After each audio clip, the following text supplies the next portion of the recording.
देखिए हम लोगों ने डिस्कस किया हुआ था, शुरू करते हैं, धीरे धीरे लोग जुड़ते रहेंगे।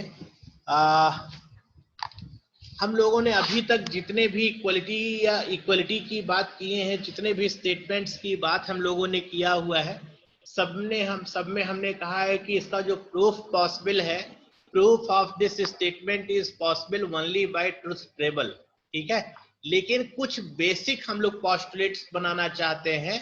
We want to design certain basic postulates and any complex Boolean expression can be minimized by help of these basic postulates। ठीक है ना। तो सबसे पहले हम लोग एलिमेंट्री बेसिक पॉस्टुलेट्स की बात करते हैं। तो सबसे पहला जो पॉस्टुलेट्स है उसका हमने नाम दिया P1। ठीक है ना, P1 पॉस्टुलेट्स। इसी तरीके से हम लोग नंबरिंग बढ़ाते जाएंगे, P1, P2, P3, P4, P5, इस तरीके से बेसिक पॉस्टुलेट देखते जाएंगे। और जो बेसिक पॉस्टुलेट्स है, why it is called fundamental या basic postulates, this is simply because it is proof of this statement is possible only by help of Boolean algebra। ठीक है ना। जो बेसिक पॉस्टुलेट्स हैं, बेसिक पॉस्टुलेट्स हम इसलिए बोलते हैं क्योंकि इसका इस प्रूफ जो है सिर्फ हम लोग बेसिक ट्रुथ टेबल से कर सकते हैं, बाकी और कोई भी तरीका जो है बेसिक पॉस्टुलेट्स को प्रूफ करने का नहीं है। ठीक है ना। तो सबसे पहला पॉस्टुलेट्स हमने लिख दिया कि जैसे जीरो है, जीरो में x ऐड करेंगे। ठीक है ना। What is x? x is a Boolean variable and what is value of zero into x? Zero plus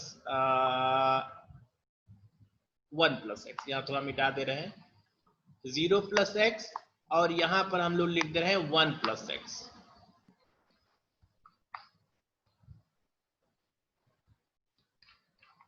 ठीक है, 1 प्लस एक्स। इसकी ये जो बुलियन एक्सप्रेशन हमने लिखा हुआ है, इसकी वैल्यू क्या होगी? इसी तरीके से 0 into x, what is dot operator refers, dot operator simply refers anding of two variables. 0 और x कैसे वेरिएबल है? बुलियन वेरिएबल है। ठीक है ना। इसी तरीके से 0 into x and 1 into x. ठीक है ना। इसकी ये जो बुलियन एक्सप्रेशन है, इनकी वैल्यू क्या होगी? तो देखिए 0 प्लस एक्स अगर ऐड करते हैं तो सिंपली ऐसे सोचिए कि अगर आपके पास कोई एक वेरिएबल है, बुलियन वेरिएबल है, स्केलर वेरिएबल होता। ठीक है ना। अगर x स्केलर वेरिएबल होता, स्केलर वेरिएबल का मतलब कि कोई भी possible value of x, that is called scalar variable. लेकिन हम लोग यहाँ पर कह रहे हैं कि this kind of algebra is only valid for the Boolean variables. Boolean variable means a variable which can assume only two possible values, 0 या 1। x की सिर्फ दो पॉसिबल वैल्यू हो सकती है, 0 या 1 हो सकती है। इसी तरीके से x की दो पॉसिबल वैल्यू हो सकती है, 0 या 1 हो सकती है। तो देखिए अगर 0 में आप x ऐड करते हैं तो इसकी वैल्यू हमेशा जो है x के ही बराबर होगी। ठीक है ना। x 0 प्लस एक्स की वैल्यू हमेशा x के बराबर होगी। इसी तरीके से 1 प्लस एक्स अगर आप करते हैं तो इसकी वैल्यू हमेशा कितनी होगी? 1 के बराबर होगी। ठीक है ना। 0 प्लस एक्स की वैल्यू x के बराबर होगी और 0 प्लस 1 प्लस एक्स जो है 1 के बराबर होगा। इसी तरीके से 0 इंटू एक्स की वैल्यू किसके बराबर होगी? This is equal to 0 and what is value of this 1? अगर 1 आप यहाँ पर एंडिंग करें, मल्टीप्लिकेशन नहीं है, इसको आप गलत इंटरप्रिटेशन बिल्कुल मत करें कि ये जो है मल्टीप्लिकेशन है and any variable multiplied by 1 remains unchange, ऐसा नहीं है। लेकिन इसकी वैल्यू हमेशा यहाँ पर कितनी होगी? हमेशा यहाँ पर x के बराबर ही होगी। तो ये जो स्टेटमेंट्स हमने लिखे हुए हैं ये बेसिक पॉस्टुलेट्स हैं। These are basic postulates and basic postulates can be only proved by help of truth table। ठीक है ना। जो बेसिक पॉस्टुलेट्स हैं इनका प्रूफ सिर्फ जो है किससे पॉसिबल है? ट्रुथ टेबल से पॉसिबल है। तो मान लीजिए पहला स्टेटमेंट हम लोग लिखते हैं, प्रूफ कैसे होगा, proof by truth table, by truth table. Truth table का मतलब हर एक पॉसिबल वैल्यू के लिए लेफ्ट हैंड साइड और राइट हैंड साइड की वैल्यू को हम लोग निकालेंगे।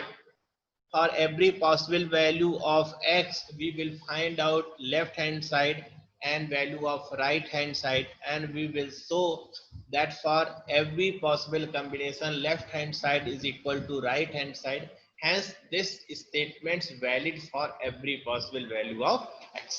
तो देखिए प्लस का मतलब ऑरिंग कर रहे हैं, डॉट का मतलब एंडिंग करें, मल्टीप्लिकेशन, इससे बिल्कुल मत कंफ्यूज होइए मैथमेटिक्स में, दिस रिफर्स एडिशन, ठीक है ना।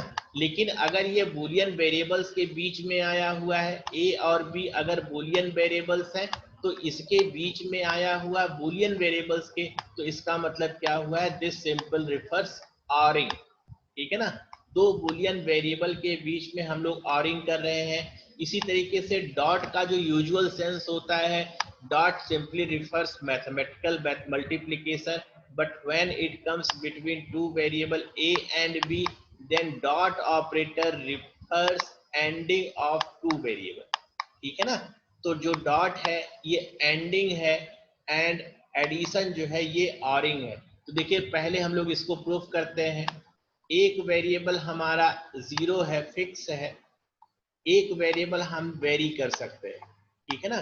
तो अगर एक वेरिएबल है तो कितने पॉसिबल कॉम्बिनेशन होंगे, दो पॉसिबल कॉम्बिनेशन होंगे, जीरो होगा या वन होगा। लेकिन पहला वेरिएबल हमेशा फिक्स है कि इसकी वैल्यू कितनी होगी, जीरो होगी, ठीक है ना। तो first value is zero and second value is x, और इसको हमको प्रूफ करके दिखाना है कि this statement is equal to x.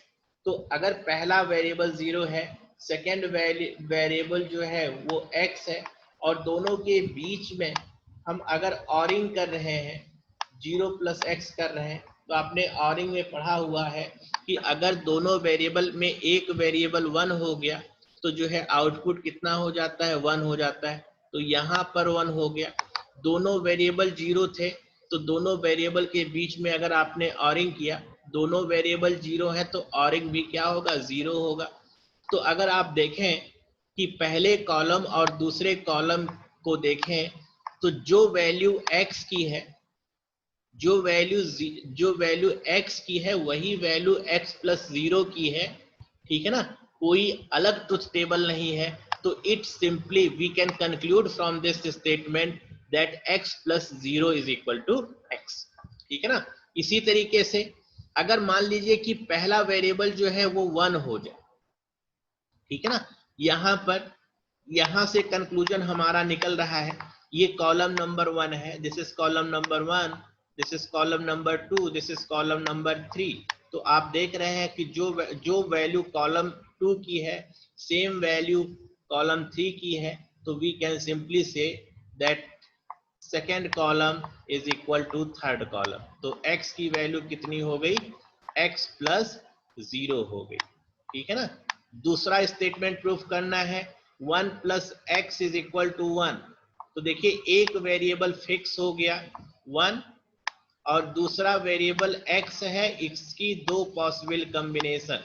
अगर बूलियन वेरिएबल है, स्केलर वेरिएबल है, तो इसके तो इनफाइनाइट कॉम्बिनेशन बन सकते हैं, ठीक है ना। If x is a boolean variable then it possibly assumes two possible values 0 and 1।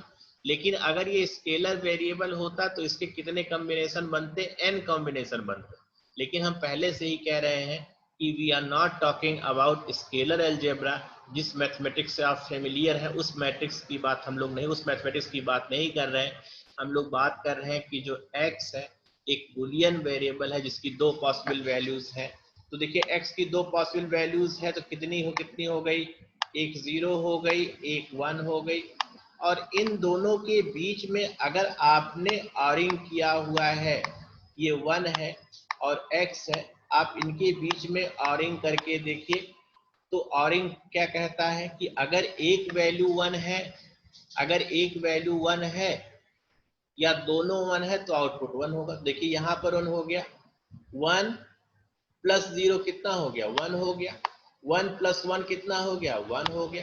तो आप देख रहे हैं कि पहला कॉलम और तीसरे कॉलम की जो ट्रुथ टेबल है left hand side right hand side के बराबर है। तो हम लोग इससे कंक्लूड कर सकते हैं, we can simply conclude that 1 plus x is equal to 1। समझ में आ रहा है? लेकिन ये हर एक x के लिए नहीं होता है, ये this is only valid for Boolean variable. अगर स्केलर वेरिएबल होता और x की वैल्यू 3 होती तो 3 प्लस 1 कितना हो जाना चाहिए था, 4 हो जाना चाहिए था। बट अगर x एक बुलियन वेरिएबल है तो 1 plus x is equal to 1। तो पहला ये जो स्टेटमेंट था, ये स्टेटमेंट हमने प्रूव करके दिखा दिया कि ये दोनों स्टेटमेंट वैलिड है। ठीक है ना? तो दीज आर प्रिमिटिव, जो बेसिक पोस्टुलेट्स हैं वो प्रिमिटिव यूनिट्स है।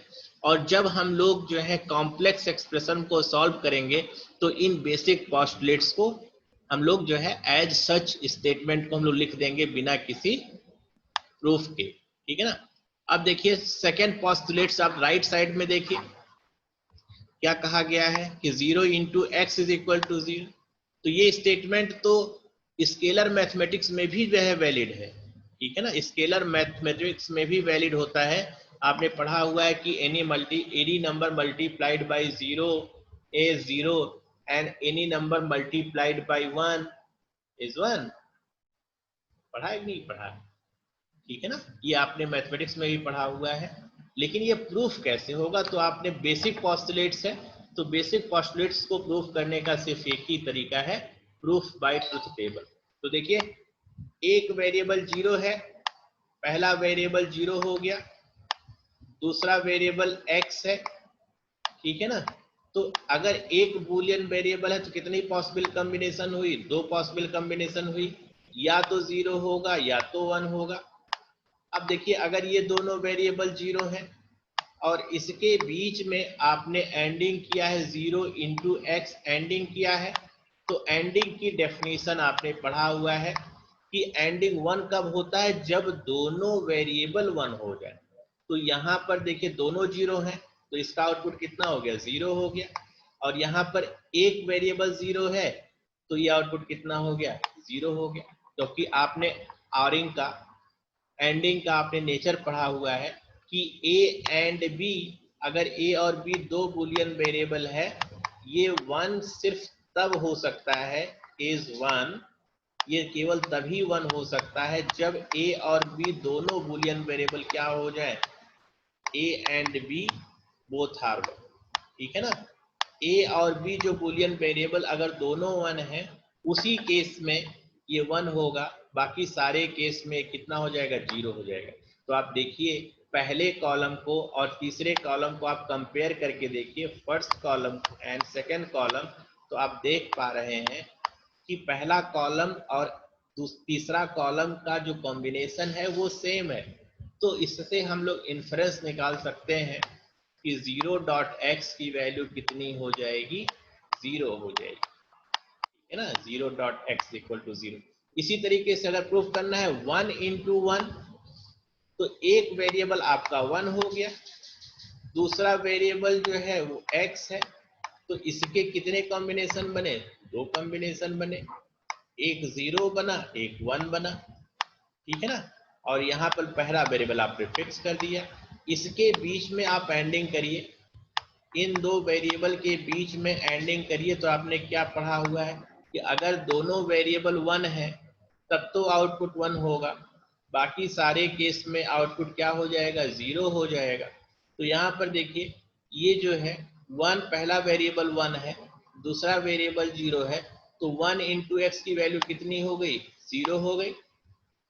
यहाँ पर देखिए 1 भी, ये भी वेरिएबल 1 है, x भी 1 है, तो 1 इंटू एक्स कितना हो गया, ये 1 हो गया। अब देखिए पहले कॉलम को और तीसरे कॉलम को देखिए, C1 और C2, क्या कोई डिफरेंस है for any combination of x? क्या पहले कॉलम और दूसरे कॉलम में, तीसरे कॉलम में कोई डिफरेंस है? तो आप देखेंगे कि पहले और तीसरे कॉलम में कोई डिफरेंस नहीं है। तो इससे हम लोग कंक्लूड कर सकते हैं इससे हम लोग कंक्लूड कर सकते हैं कि 1 and b this is equal to ठीक है ना, this is basic postulate and this is called nature of zeros and ones. ठीक है ना, इसको हम लोग बोलेंगे basic postulates zeros and once.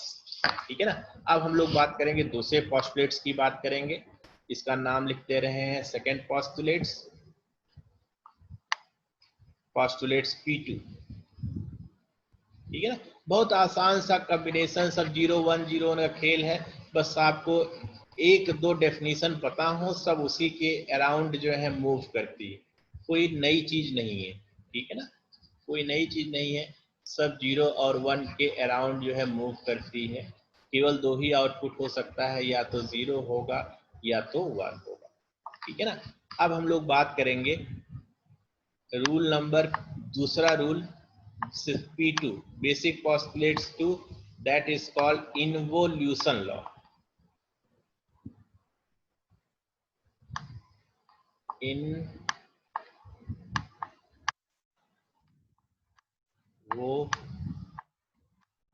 ये लॉ का नाम आपको थोड़ा सा पता होना चाहिए, क्या इसका मतलब हुआ। ठीक है ना, इन्वोल्यूशन लॉ। तो इन्वोल्यूशन क्या कहता है? इन्वोल्यूशन ये कहता है कि अगर आपके पास एक वेरिएबल है ए, कैसा वेरिएबल है? Boolean variable. क्योंकि हम लोग बूलियन अलजेब्रा की बात कर रहे हैं, तो वेरिएबल पर हमने पहले ही कंस्ट्रेंट लगा के रखा हुआ है कि जो वेरिएबल्स हैं, वेरिएबल्स आर बूलियन वेरिएबल। तो ए अगर बूलियन वेरिएबल है, इन्वोल्यूशन लॉ कहता है कि अगर हम लोग इसका कॉम्प्लीमेंट कर दें, ठीक है ना, और कॉम्प्लीमेंट करने के बाद जो वैल्यू आ रही है उसका फिर कॉम्प्लीमेंट कर दें, ठीक है ना, तो ये किसके बराबर होगा? ये हमेशा ए के बराबर होगा।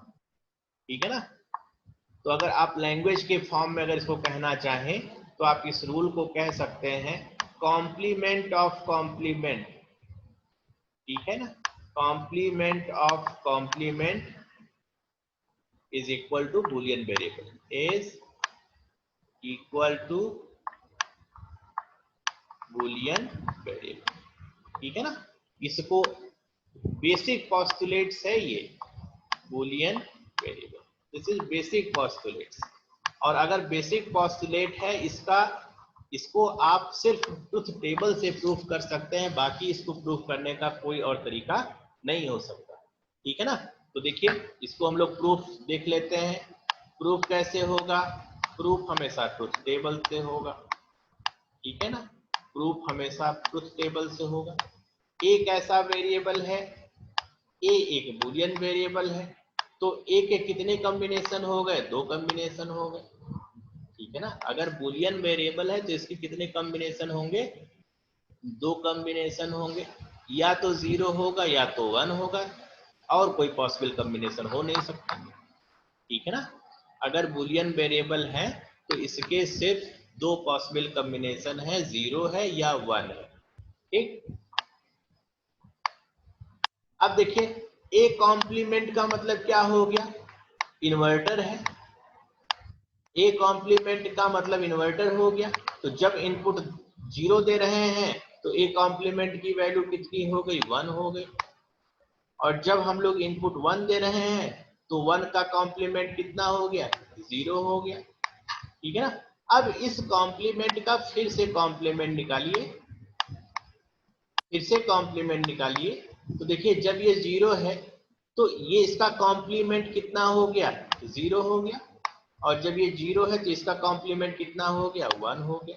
तो पहला कॉलम और तीसरे कॉलम को आप कंपेयर करिए, C1 C2 C3। Third column और फर्स्ट कॉलम को आप कंपेयर करिए, तो आप देख रहे हैं कि दोनों का जो ट्रुथ टेबल है वो सेम है। अगर ट्रुथ टेबल सेम है, इसका मतलब कि जो आइडेंटिटी है, आइडेंटिटी में भी ये सेम होंगे। ठीक है ना, अगर ट्रुथ टेबल सेम है, इसका मतलब कि ये जो बेसिक आइडेंटिटी है, दिस इज आल्सो ट्रू। तो complement of complement, this one is equal to. ठीक है, दिस इज कॉल्ड इन्वोल्यूशन। ठीक है ना, अब हम लोग तीसरे तीसरे बेसिक पोस्टुलेट्स की बात करेंगे। होपफुली आपको समझ में आ रहा है। अभी हम बाद में सबसे एक बार फीडबैक लेंगे। एक रूल हम लोग और आज डिस्कस करेंगे। इन्वोल्यूशन लॉ आपको समझ में आ गया होगा। हम लोग तीसरे रूल की बात करेंगे।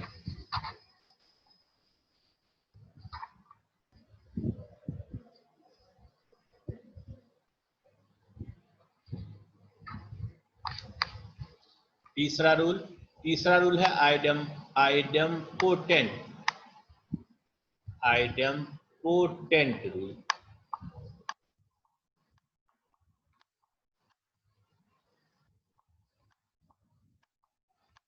आइडेम्पोटेंट रूल, ठीक है ना।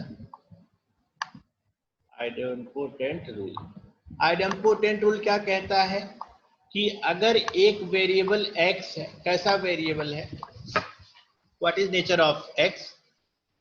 x एक बूलियन वेरिएबल, ठीक है ना। अब उसी वेरिएबल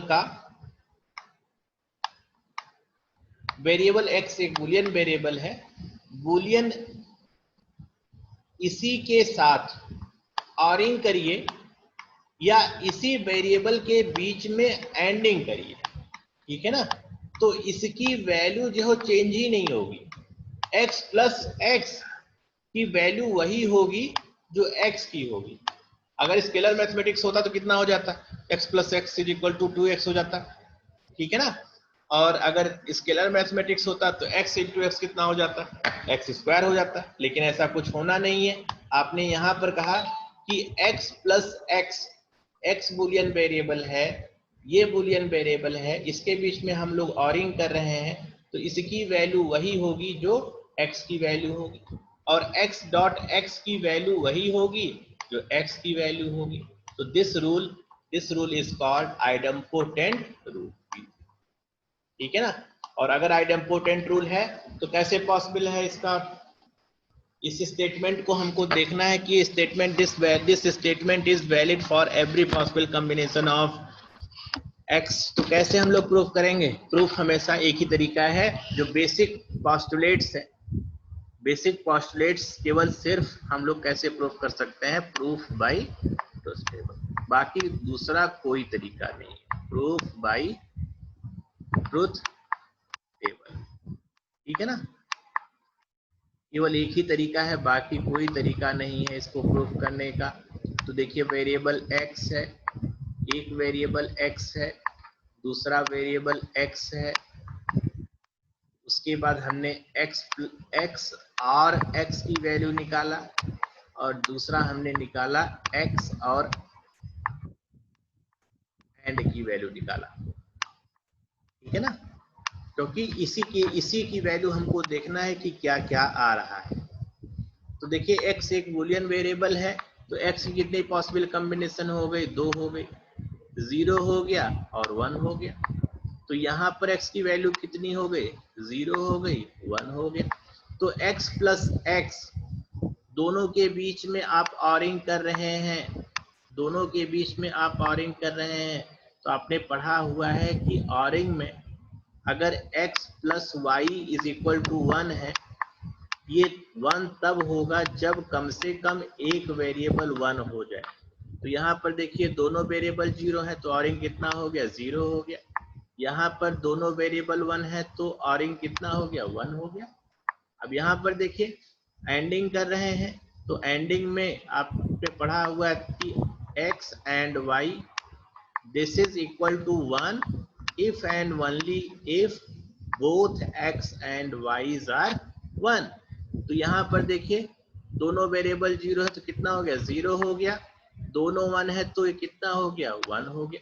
अब देखिए कॉलम 1 को देखिए, कॉलम 1, कॉलम 3 एंड कॉलम 4, ठीक है ना।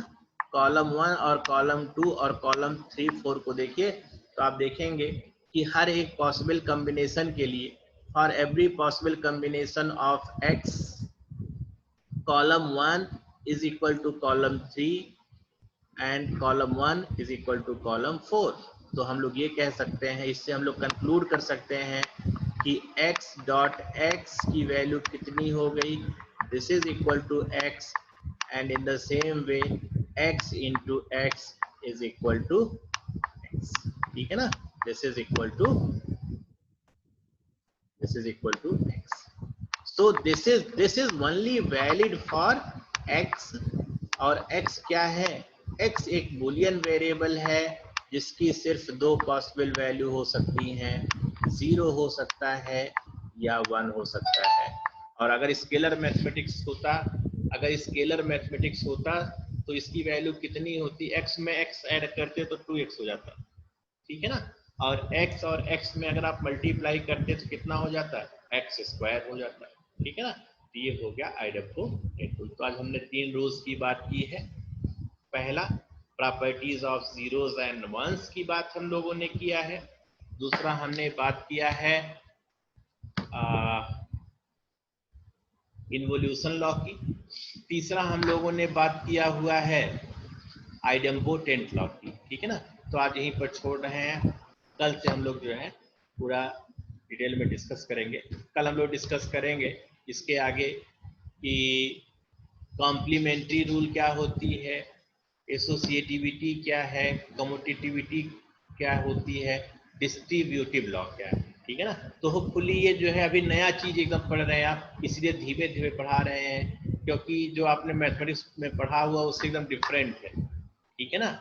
और इसमें x की सिर्फ दो पॉसिबल वैल्यू है, 0 और 1।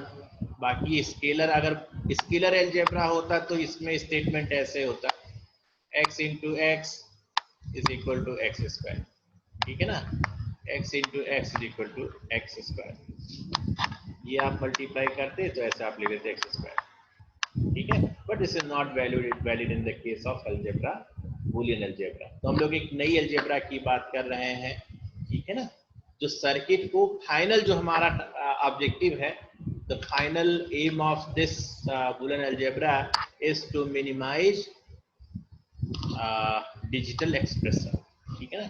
जो डिजिटल सर्किट में एक्सप्रेशन बनेगा उसको मिनिमाइज करने के लिए हम लोग बूलियन अलजेब्रा को यूज करेंगे। तो अभी हम लोग जो है प्रिमिटिव यूनिट्स की बात कर रहे हैं, फिर प्रिमिटिव यूनिट्स के बाद हम लोग कॉम्प्लेक्स एक्सप्रेशन की बात करेंगे। तो वहां पर आइडेम्पोटेंट लॉ लिख करके हम सीधा स्टेटमेंट लिख देंगे, ठीक है ना। पूरा डिटेल में बात नहीं करेंगे, सिर्फ रूल लिखते जाएंगे, किसके अकॉर्डिंग ऐसे हो गया, कॉम्प्लीमेंट्री रूल के अकॉर्डिंग ऐसे हो गया, ठीक है ना। Properties of zeros and ones के अकॉर्डिंग जो है स्टेटमेंट ऐसे हो गया, ठीक है ना। तो जो बेसिक पॉस्टुलेट्स हैं, बेसिक पॉस्टुलेट्स को यूज करके हम लोग कॉम्प्लेक्स एक्सप्रेशन को सॉल्व करेंगे, ठीक है। बस आज यहीं पर हम लोग ब्रेक करते हैं। Thank you so much, thank you. एक तो इतना जो है क्लास ऐसे टाइम पर है, ये खाना खाने का जो है बहुत गलत टाइम पर है ना। बच्चे जो है, अरे तो ये खाना खाने का टाइम जब